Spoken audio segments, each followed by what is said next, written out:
exchange among ANDE members.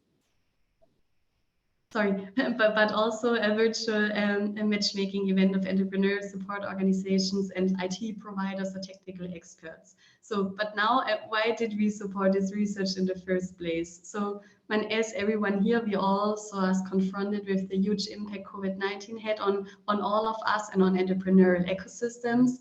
And as Gia said, we have several projects and colleagues working around the world to support micro, small, and medium-sized enterprises as well as startups and these entrepreneurship support organizations.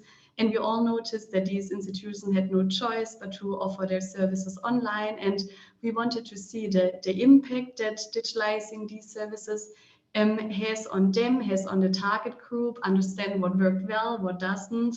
Yeah, and particularly today, as many ESOs continue to have such programs in a virtual or in a hybrid way. So yeah, through these research findings, we hope that not only the ESOs, but also development partners like BMZ and GIZ can understand what do the ESOs need, how can we support them to design projects in the best and most efficient way to support entrepreneurs. So I'm very pleased to learn more about the research findings today and to also hear the perspectives of two representatives of ESOs here, and get first-hand information. Thank you so much. Thank you so much, Laura. And I forgot to mention that we are going to record this webinar so that it's available to everyone who are not here. So please, Fernando, go ahead if you can start recording.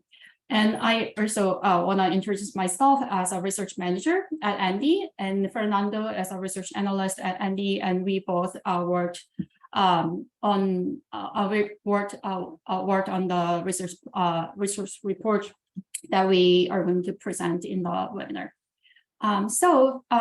Next, I'm going to introduce ANDE's work, ANDE, to the audience. So Aspen Network of Development Entrepreneurs is a global network of organizations that propel entrepreneurship and developing economies. We have 8 regional chapters, as you can see in the map, and we conduct research just like the one we are going to present today and mobilize resources and develop ecosystem building initiatives around the world. And over to Rodrigo, he's going to present ANDE's work focusing on digitalization. Good day, everyone. My name is Rodrigo Morales. I work for the Central American Mexico chapter at ANDE, but I have also been coordinating ANDE's efforts around digitalization. I will be super quick, but I guess the highlight of my participation is to let you know that there are plenty of resources available around digitalization in our website. I will be posting the specific site in the chat box. But this is very quick to let you know that all of our work began during the beginning of the pandemic.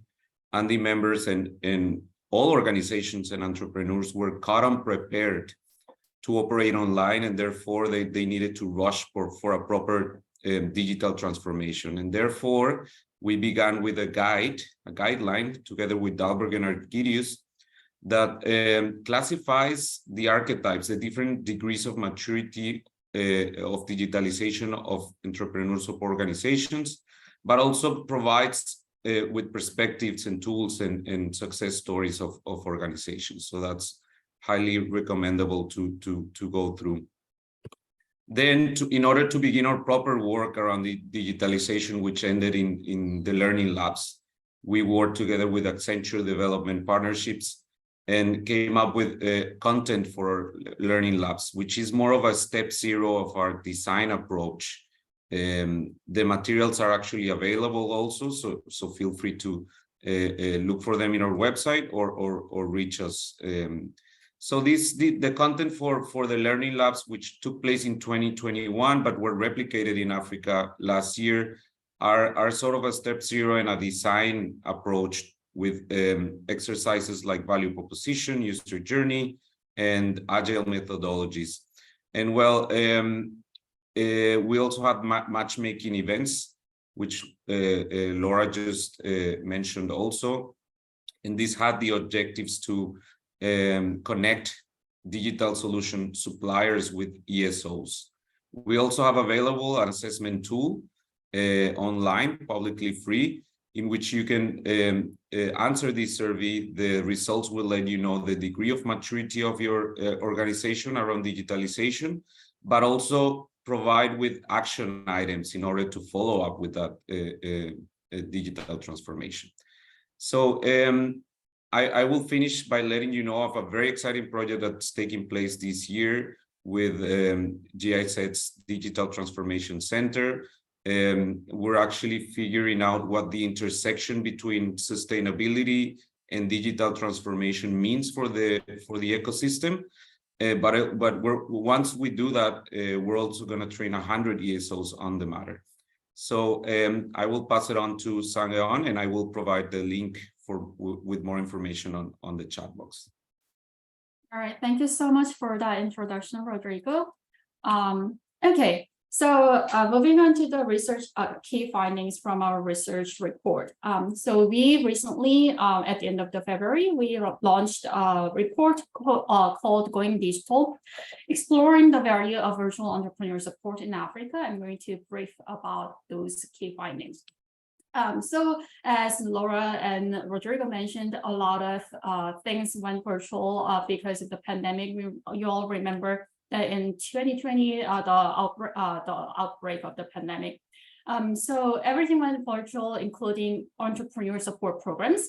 And the statistics around how many percentage of entrepreneur support organizations actually went fully virtual is very scant, but based on the ANDE member survey, we found that 77% of support organizations converted to virtual programming in 2020 and 2021. And the major driver of the virtual transition is due to the convening restrictions caused by the COVID-19. However, we found also that this digitalization was already underway. So some of the entrepreneurs, some of the ESOs mentioned that their motivation behind transition was to increase flexibility for enterprises and build a model to drive new enterprise engagement. So now that the social distancing and the convening restrictions have eased in many countries, and it's almost non-existent now, the question remains whether to stick with the virtual programming or go back to the in-person programming and like we used to provide. So to answer this question, GIZ funded our project, and we collected data from both support organizations, in other words, ESOs, and entrepreneurs. And we collected data using two methods. So one is from survey, and the other is interviews from both support organizations and entrepreneurs. And we had a decent number of sample size for both surveys and also focus group and one-on-one interviews. We sampled our sample is based on covers the Africa, and we intentionally targeted various regions in Africa, covering West, East, and South Africa. So many entrepreneurs were based in many different countries, but most of them came from 5 countries that are highlighted in blue in the includes South Africa, Mozambique, Rwanda, Kenya, and Ghana. I want to mention that virtual programming, the transition to the virtual programming did not just involve moving from physical space to the cyberspace, but also accompanied other changes as well. First of all, I want to start off by mentioning what remained the same. So first of all, the program contents and the formats remain the same. So if an ESO provided technical assistance or masterclass before in an in-person program, they also provided the same content in the virtual program as well. And the cost of the running programs also remained more or less the same. However, the cost that constituted the cost varied. So in-person programs, ESOs reimbursed entrepreneurs for their transportation fees, However, that cost went down because entrepreneurs were not traveling anymore. However, they cover the costs such as the internet bundles and the data bundles by reimbursing them for entrepreneurs. And the selection criteria for entrepreneurs to be admitted for ESO programs also remained more or less the same, with an exception about their entrepreneurs' digital savviness and access to the internet. So some ESOs pointed out that they intentionally selected entrepreneurs who are comfortable with using digital device and also having a good access to the internet, because that's the mode to join the program. And what changed? So there are widely 3 changes that we have noted. First of all, entrepreneurs who joined ESO programs during the pandemic were more driven for success. So what that means is that so a lot of grants and funds from donor agencies were withheld during the pandemic because of the economic crisis, and so ESOs, so entrepreneurs didn't have easy access to the funds and grants that they used to have during the pandemic. So they had to pay out of their pocket for many entrepreneurs had to pay out of their pocket if they were to join many ESO programs that charge fees for them.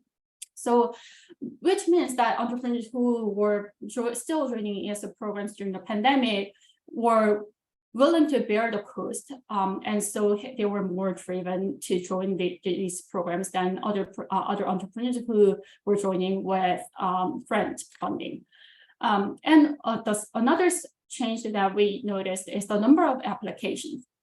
So many ESOs mentioned that the number of applications increased for them, and which also increased how competitive it is to get into a program.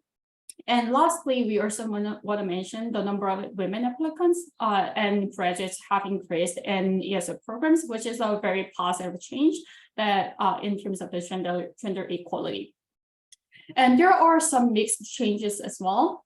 So some ESOs mentioned the amount of content has increased and diversified. However, others mentioned that the amount of content that we're able to cover decreased because of the limited time that they had during the program. And relatedly, the length of the program also remained the same for some programs, but shortened for other programs. And the programs that had shortened the length of the program mentioned that the entrepreneurs' concentration levels have been, it's hard to keep the concentration levels of the entrepreneurs for a long period of time. So with those challenges in mind, I want to move on to the challenges and advantages of virtual programming. And the number one challenge that many entrepreneurs mentioned is the limited infrastructure. By limited infrastructure, I mean the low internet bandwidth and limited power supply and not having enough battery with your device. So not having a good connection to even reach and connect with the program.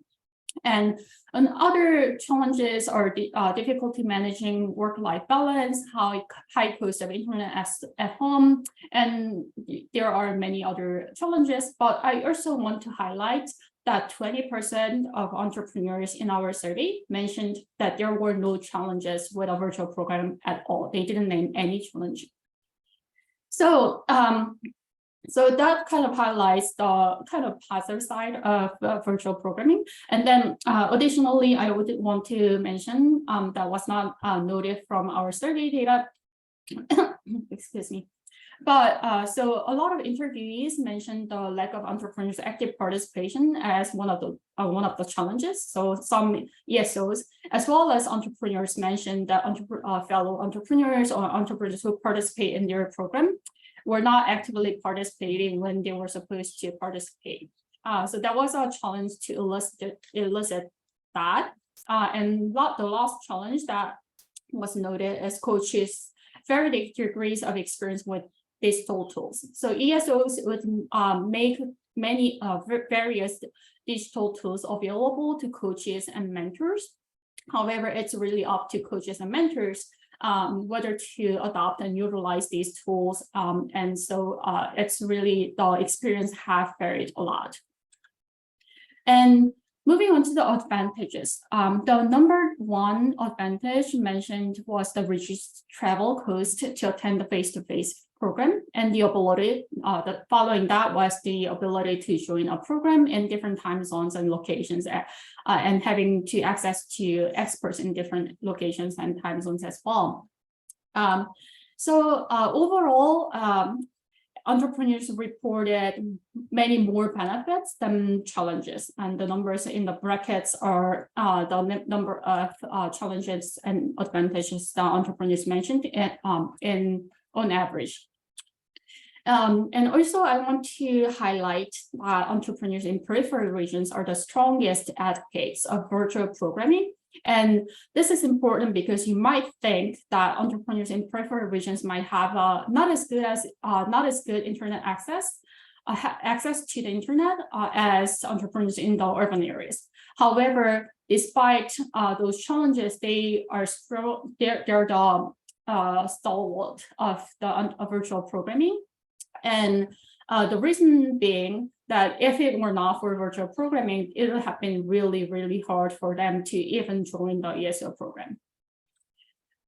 So moving on to the overall satisfaction levels, we put this into a LinkedIn survey as well, and it's many people rightly pointed out that the virtual program would have garnered positive rather than negative satisfaction levels. And I want to point out that the answer is yes. That many people, 70% of our entrepreneurs in our sample mentioned that they are very, very likely to attend another virtual program, and also very likely to recommend a virtual program to fellow entrepreneurs. However, we also found some variations among entrepreneurs. So we examined the satisfaction levels by program activities and deliver formats as well. So the numbers, the percentages as shown in the table indicates the percentage difference of entrepreneurs who preferred virtual programming over in-person programming. And so the higher the percentage shown in the table, which means that this much more people preferred virtual programming. So you can see that a lot of entrepreneurs preferred mentoring and coaching to be delivered virtually. And also training and training, instruction, or master classes are a good thing, good deliver format to be delivered in virtual setting.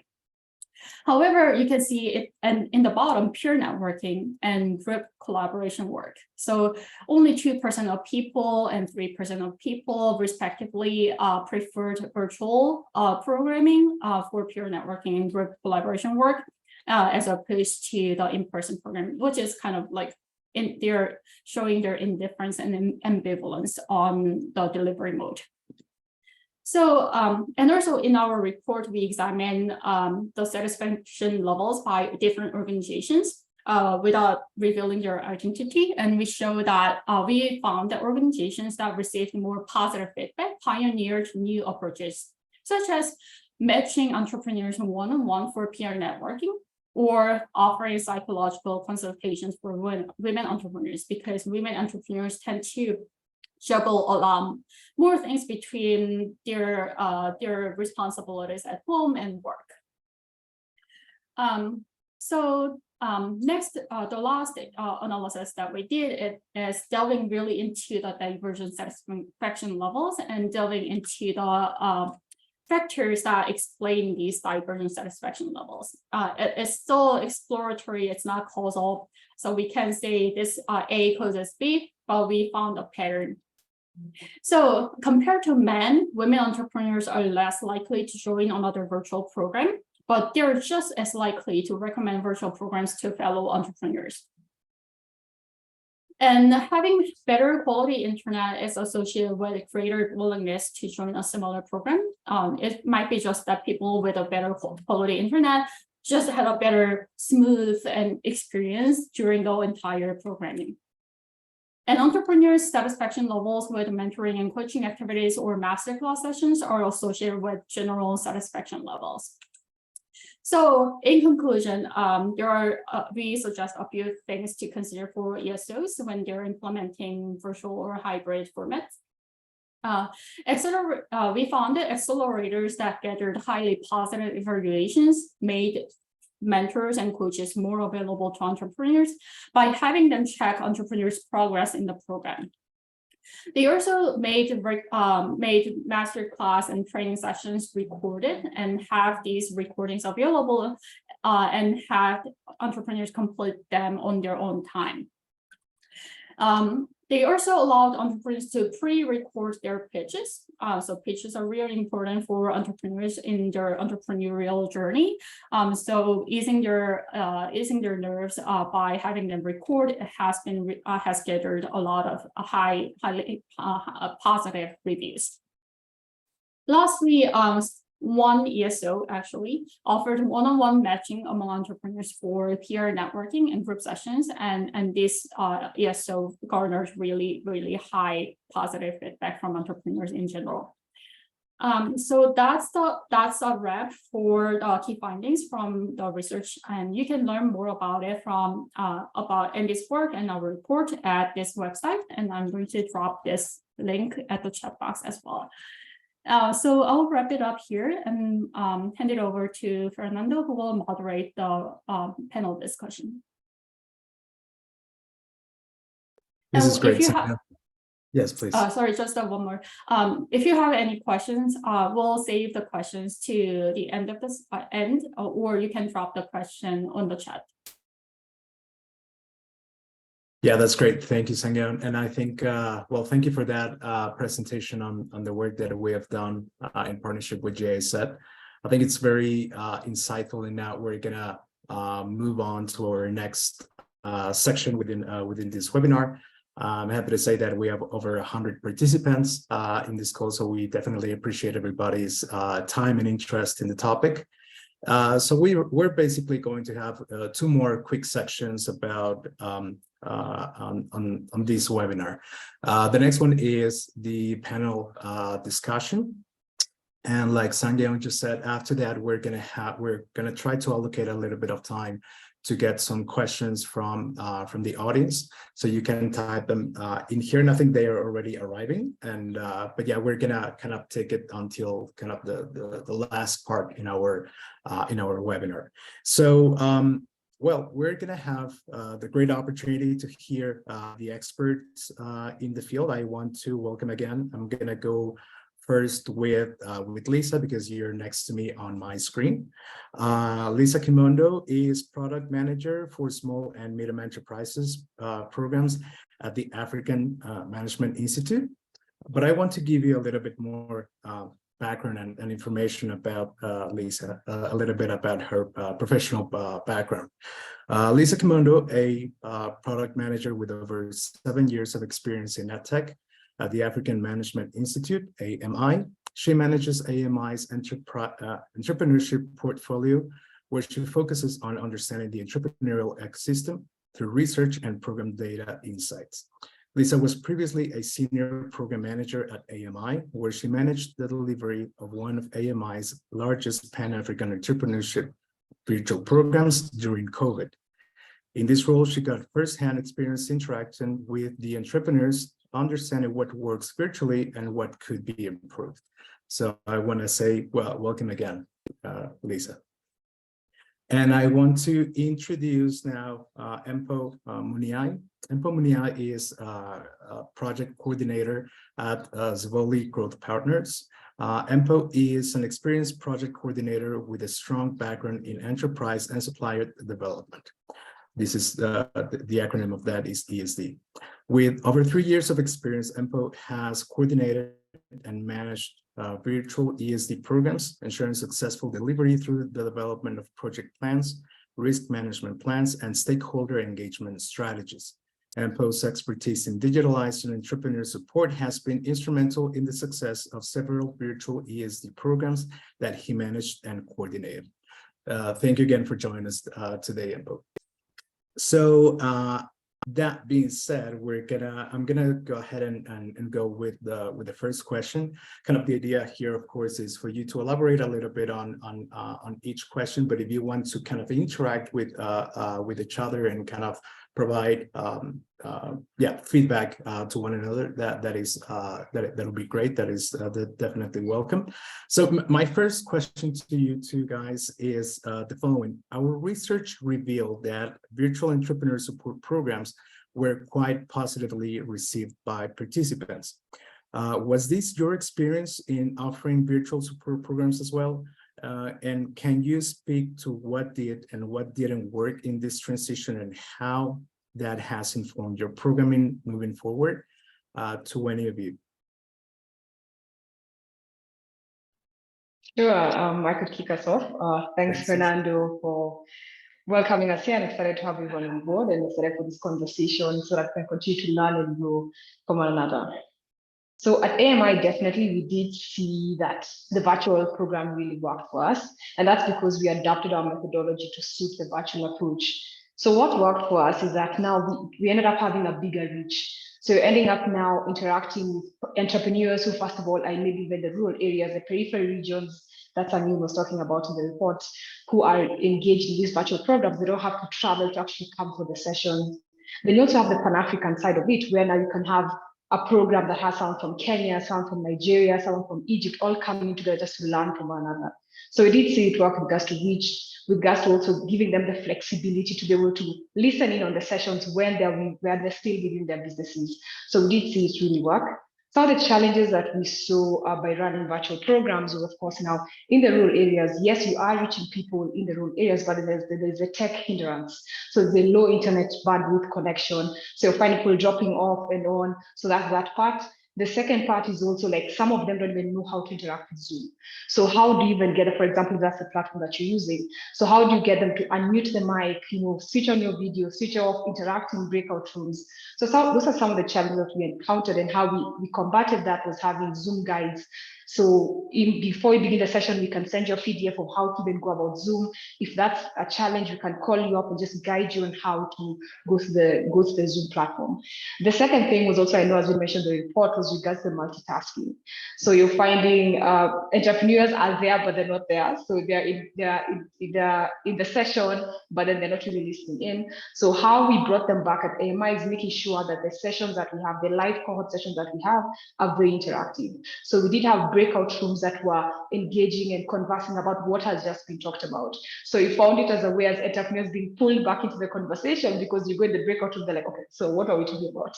So they're slowly coming back when we found it as an opportunity for us to just pull them back in. And after that breakout room, we find them engaging a bit more. So those are some of the ways that we tried to battle some of the challenges we found in virtual programming. Yes. So at Zivoli, I would say it is more or less the same experience. But what we noticed as these virtual programs actually save time, just looking at the participants themselves. Instead of them traveling to whatever location that has been identified to say, let's meet at this place, it actually saves them, because then you just find whatever time, could be 2 hours, could be 30 minutes, whatever time is required for you to attend your session. You get into it, you attend the session, and then after that, you get on with whatever you need to do. And I would say it did save cost when you just look at the traveling, because that would mean you need to leave whatever place you are at and get to attend them. And something that I've also noticed is the participants are actually more confident when you speaking to them virtually. So that way they are then able to interact freely, they're confident, they talk about issues that they probably wouldn't talk about on a day where maybe the session has to be in person, because you then just need to try and touch the points that are very important. But because of the virtual sessions, then they're able to be confident, they're able to be comfortable and talk about whatever issues they are facing. So with us as the hosts, it saves even more, because that would then be the travel, it will be the venue, we need to organize the venue where we meet. So that means more time is spent trying to get a venue, maybe talk to a municipality, make sure that they organize a certain venue for us, the accommodation for those that are hosting the the sessions, and you find we have catering as well as the resources that are allocated to that specific program. So that means then that person can manage other programs because they just do it virtually and then move on from that one to the other one. So it actually saved the resources for us on our side and reduce so much admin work that comes with it, because going there means now some other things need to be done on paper. So then the filing and whatever other things come after that. So that actually reduces the administrative work that needs to be done. And the challenges are mainly what Lisa spoke about. So connectivity issues. So looking at South Africa, we don't really have the Wi-Fi like the developed countries. So that means we rely on data, and it is quite costly. So there are actually cost challenges when it comes to that. And just looking at the specific areas, you find that other people experience network issues. So they struggle with joining the sessions because of the network. And also just looking at the limited technical skills, because the programs then aim to reach different age groups of people and with different background and education. So some might struggle to actually find themselves using the platforms like Lisa was saying. So we end up making sure that we give them maybe some sort of a guide, could be a training maybe on the first week, or just a guide on how you go about Zoom, how you go about Teams, how you go about these. And then you find that that still limits them, because then they take some more time to grasp things that may have taken just a few seconds for other people. So that is what we actually do to work on the technical skills, and also support with data bundles. We try to get to that, although there may be issues with network, where maybe they are limited. There is an issue with network. You might find that even if they have data, they might also struggle. So they need to travel to other places. So those are still challenges, but we provide data and just provide general support to them, helping them to adjust to the whole thing. Mm-hmm. And it is great. Thank you for that to the both of you. And then it is really interesting that you already touched on like the different types of applicants. And I want to move on to the second question that is kind of related to that. So also the research that we conducted also indicated that virtual support attracted different types of applicants, with many being more dedicated and in some cases being more equal gender balance. Have you been able to reach different types of entrepreneurs through the virtual support? I had you say my name, so I'll just say it. I'll just please. Okay. So yes, we did attract a variety of applicants, really. Looking at just the female entrepreneurs, I feel like they, as you saw from the research, they probably would also shy away from the virtual one, but they don't really apply in numbers in these programs. You always find more males than females. But with the virtual ones, it seems like women were willing to give it a try, because I think just generally, they are people that are faced with a lot. They have their businesses and they probably have to focus on family as well. So the virtual ones, I feel like it kind of make things easier for them to be able to access the programs where they are able to get access to a mentor. Talk to your mentor. You have 2 hours, and then you get back to your business things that you need to run. You get back to the family businesses that you need to run. And also another important one, I think, are also reaching the disabled people that would have found it hard to actually go to the designated places that have been identified. You find that others are not wheelchair friendly, for example.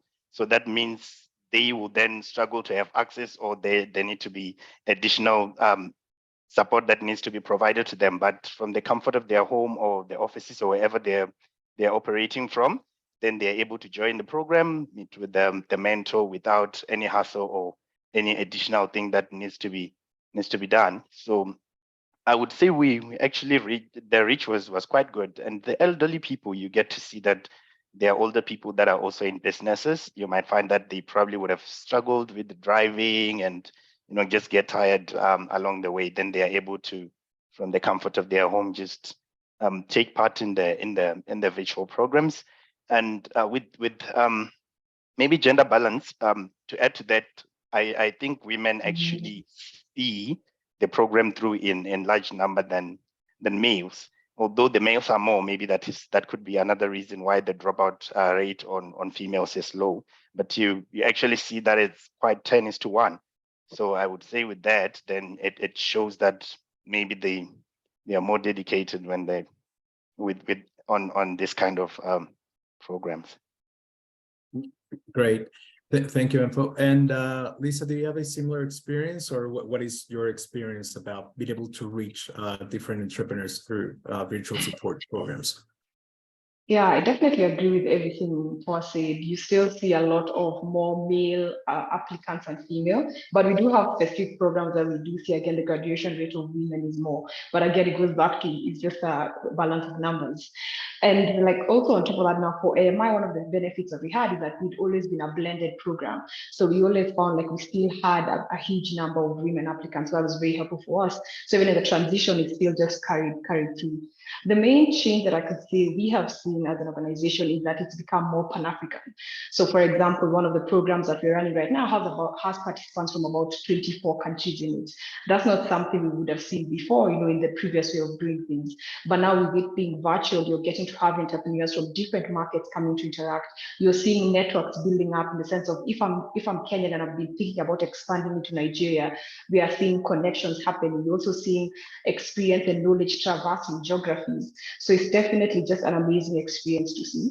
And also, if you think of, I think maybe one of the reasons why you find more dedicated entrepreneurs maybe coming to the virtual programs could be a matter of most of the ones who are maybe technically savvy are the ones who are joining the programs as opposed to the ones who are not. So that could also be a factor to look into. But there's still room for us to make sure that we're still reaching to the rural side of the different parts of the continent and don't mix up a huge lot of the population within the continent.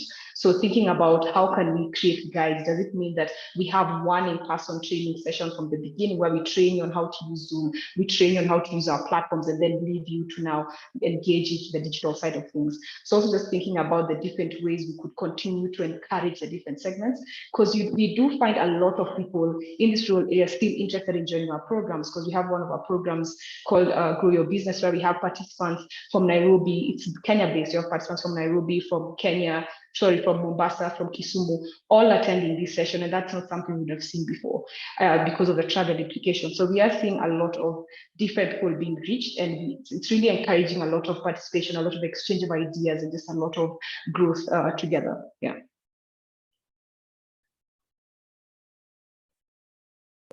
Yeah, that's excellent and very, very insightful. I want to move on to a different aspect, and we also learned through research that entrepreneurs appreciate having mentors and coaches that are available and that they have flexible schedules. These seem to be very important, and that they have them check on how entrepreneurs feel about the program. Was that your experience? Is this something that you actually experienced or saw during your virtual delivery programs, that the mentors and coaches availability towards the attendees is an important aspect to consider? Lisa, if you want to continue. Okay, yeah, I could continue that. So at AMI, we have a team that is dedicated to actually walking the journey with entrepreneurs, and we call them learning success managers, who act as the learning coaches and mentors for the entrepreneur. So with this virtual aspect, now you have someone who's constantly walking this journey with you, reminding you of all the different aspects of the program that you're supposed to complete. And we found that to be very, very helpful. And this same person, this learning coach, as referred to them, also helps you or refers you to the different resources that will be helpful to your business. So you could call them up and say, I'm struggling to figure out bookkeeping, I'm not sure what to do, and they're able to guide you to the resources that you could use within the organization. On top of that, we do have now the actual coaches who are guiding you in your business. So we have a couple of programs that have coaches, and we've gotten to a point where we have, for example, some of our senior team actually coaching some entrepreneurs within our programs. And you're finding, again, you're all in different geographies, you're all in different time zones, but again, there's room for exchanging knowledge, exchanging experiences. So having things in the virtual setting has definitely really improved like exchange of knowledge and just continuously growing in the right direction. Yeah. Excellent. Thank you, Lisa. Info, do you have a similar experience or a different experience when it comes to coaches and mentors availability? Oh, you're on mute. Thank you. There you go. Okay. It is the same experience. So I do agree that they do prefer mentors that are really available at their convenience. So I remember with another program, we actually tried to make sure that the slots are made available to the participants. You know, to say the mentor is available during these times, and then at your convenience, you can then pick a time slot that actually work for you. Because we feel that if they choose the slot that works for them, then they are ready to sit down and talk about whatever thing they need to talk about with the coach, with the mentor, instead of just maybe trying to rush and get over and done with a session because the program requires you to do. So I've noticed that even when you talk to them, when we were trying to push the manual one, then they also give you maybe just a feedback to say, you know what, we would be comfortable with this time. Although we tried to push it manually, but they were happy that then the mentor is available at their convenient time, number one.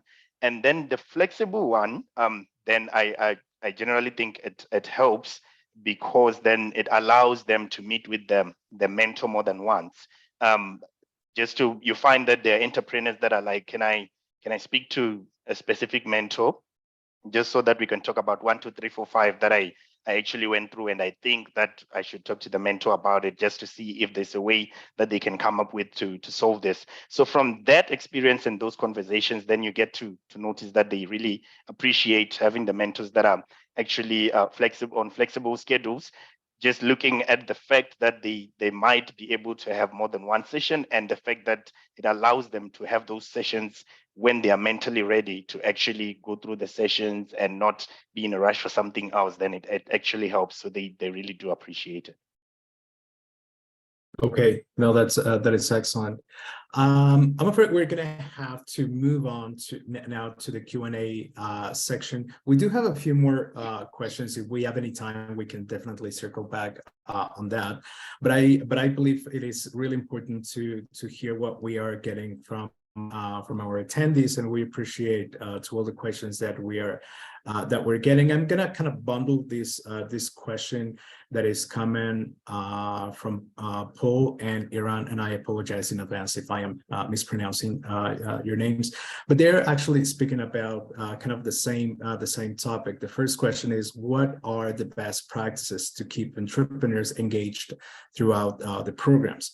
The same thing with Iran, who is asking, what are some suggestions to increase engagement with and participation in online entrepreneurship support programs? They also said, we run an online accelerator program across multiple countries and are struggling with this issue. So they would appreciate any suggestions and advice on that. If you care, Empo or Lisa, to chip on that. All right. So in all honesty, it is not easy to actually get the full engagement from the entrepreneurs. But I've realized that what works is you need to engage with them. You need to get on a phone with them if need be. Just try to understand what could be going wrong. So when we get on the phone with them and talk to them, you realize that some have, just normal data issue that we can help with. And the person did not actually say that, we need assistance with this. So you might find that they have issues along those. And then you might find that you have the issues that maybe they cannot control in South Africa, such as power cuts, load shedding. So you find that they have those issues.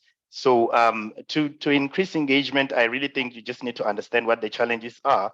That way you can then be able to formulate a solution for them. If they need to just then attend the recorded sessions, you need to make those available to them and get the recorded sessions, and then find a way maybe to track if they are attending those recorded sessions, and then you are then able to see that, okay, this person maybe was not available at this time, but they actually wanted to get involved, and the recorded session then helps them with that. Or it could be technical issues. I experienced, I have a data problem, and then it's something that you can actually help with that, providing them with data bundles. So I think the solution is to engage, all in all.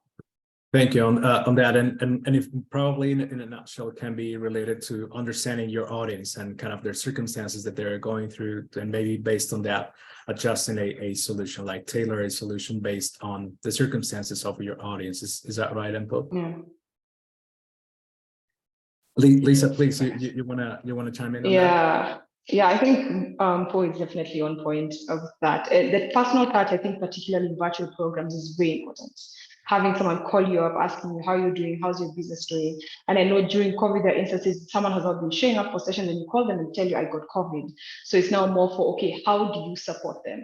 So it's more of, oh, I'm so sorry, how can I help you go through the program? And that's why you walk with them on that journey. And it's very important on a particularly in virtual programs, to just have someone to walk with you and remind you of things you're supposed to do. If you even use our practical examples of all of us do MOOCs, if you've ever done a MOOC before, an online course before, it's very hard sometimes to even completely feel alone if you have no one to guide you through. So having someone to guide you through. Another thing would be the peer connection is very important.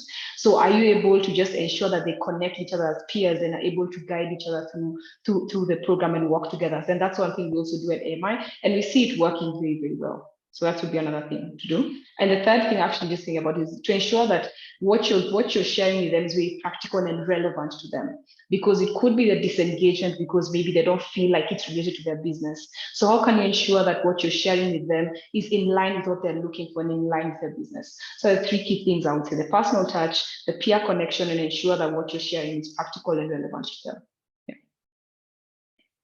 Excellent. Let me go into another question, and I think it is instrumental as like supporting materials or like additional resources that we can use, probably yes, related to engagement or to simply make it make the virtual support programs easier. Can you speak a little bit about what would be effective virtual tools used to run these acceleration programs? To any of you.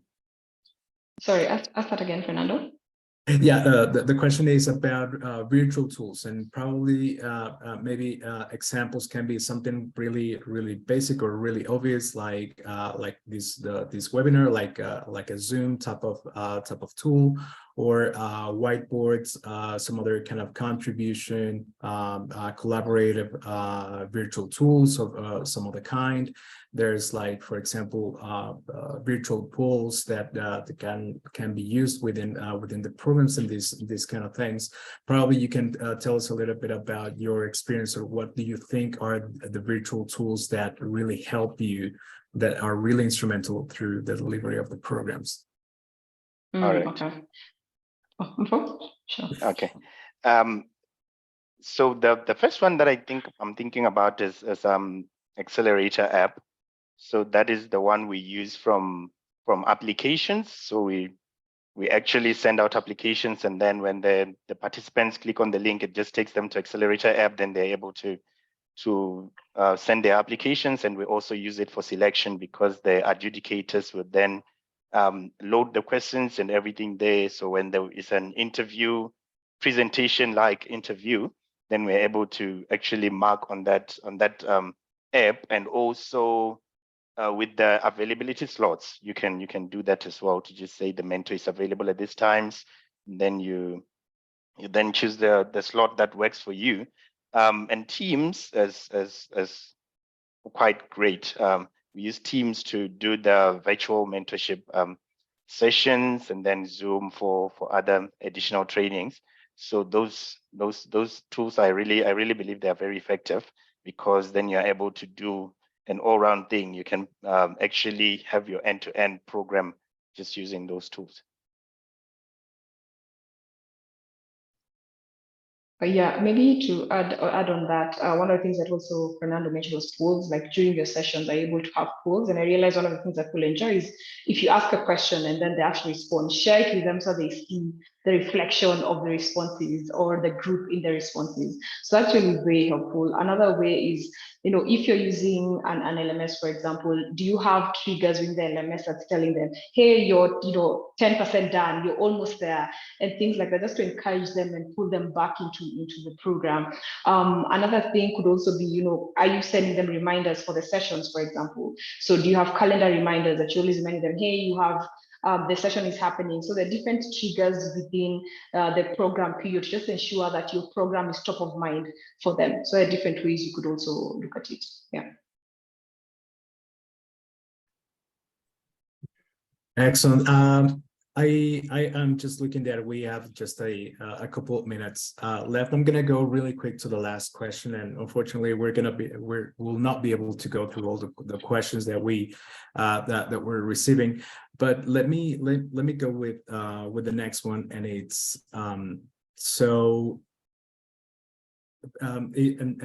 this question is coming from Ashley.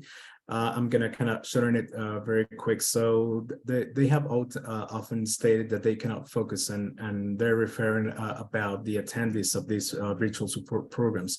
They often state that they cannot focus, meaning that they will be called away to other activities, or if a session is not in person and offsite.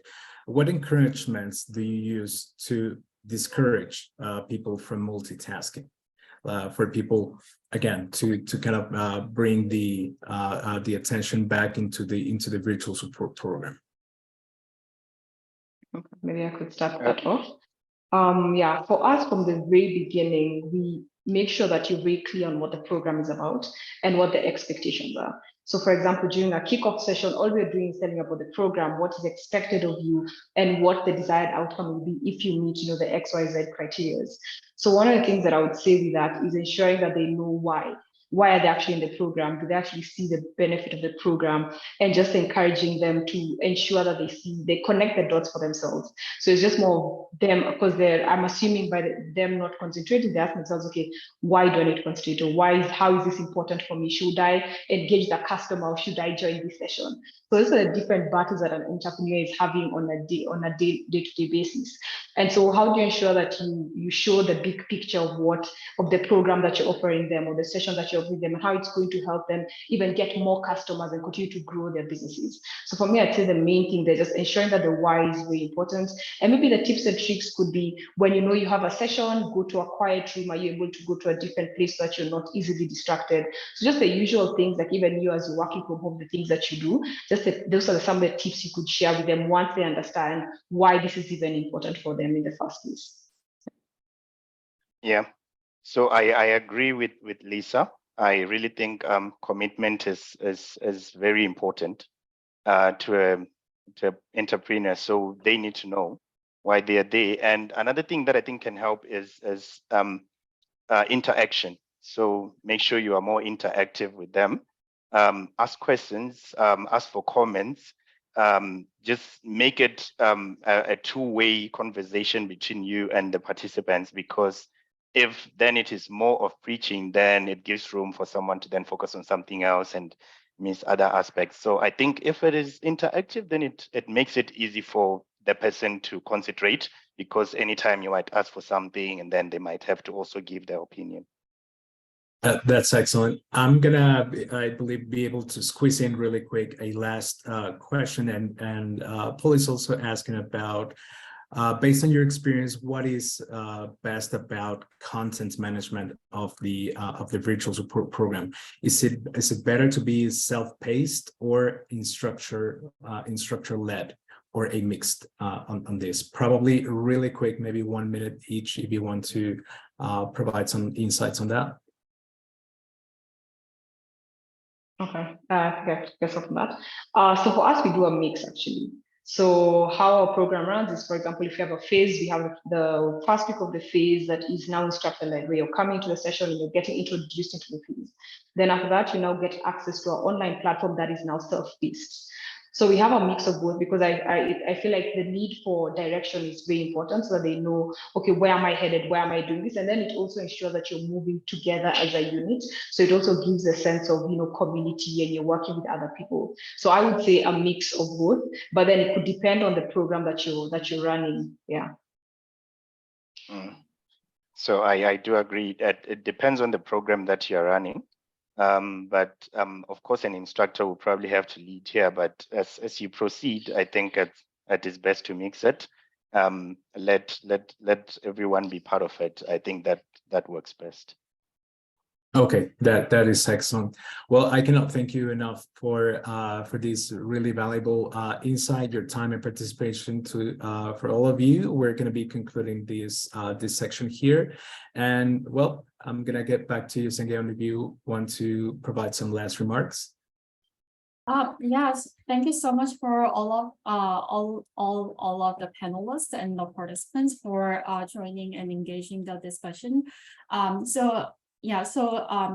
you so much. And I will actually have a lot of people actually requested to share the slide. So I'm gonna actually just share the slide with everyone who came.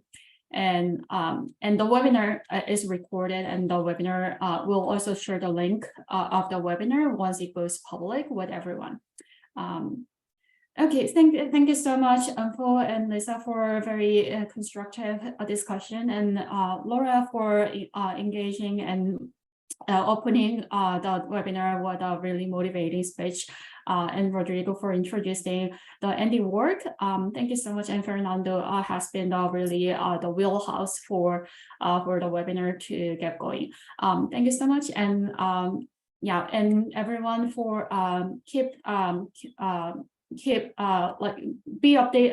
Let's keep track of ANDE's work. We're doing awesome work. So if you're interested in working with us, also let us know. And if you have a burning question that we haven't addressed, please let us know as well. And you can email Fernando, and we'll try to address as much as possible. Thank you. Yeah. Thank you so much, everyone. Goodbye. Thank you so much. Thanks, everyone. Goodbye.